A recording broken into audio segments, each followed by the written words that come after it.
They picked me. I don't know why they chose me for the experiment, but I was excited.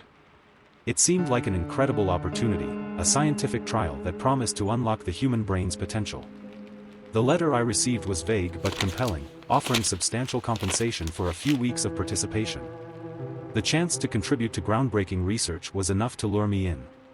Upon arrival at the remote and secretive facility, things seemed ordinary at first. The lead researcher, Dr. Tremaine, was charismatic and enthusiastic about his work. However, I quickly noticed that his eyes, those probing, dark eyes, seemed to be hiding something. The days began with various tests, scans, and interviews. The procedures were odd, sometimes painful, but nothing extraordinary. It was during the second week that I stumbled upon something horrifying. One night, unable to sleep and driven by an inexplicable curiosity, I wandered the facility. The sterile hallways were eerily silent. But as I approached one of the restricted areas, I heard it, a faint, agonized cry. Compelled by fear and curiosity, I found a way into the restricted wing. The first room was filled with strange machinery, some of it smeared with what looked like dried blood.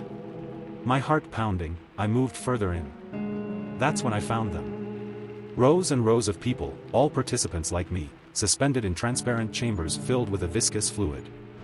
Their eyes were wide open, their faces twisted in terror. I recognized some of them. They were the ones who had been told they were going home. I stumbled back, my mind unable to comprehend what I was seeing. Was this the experiment? What were they doing to us? I stumbled upon Dr. Tremaine's personal notes in a nearby office. What I read was pure madness. The experiment wasn't about enhancing the human mind, it was about control, manipulation, and something darker. They were attempting to create a link between the living and the deceased, a bridge to another realm, using our brains as conduits. The failed subjects, those trapped in the chambers, were caught between worlds. I had to escape.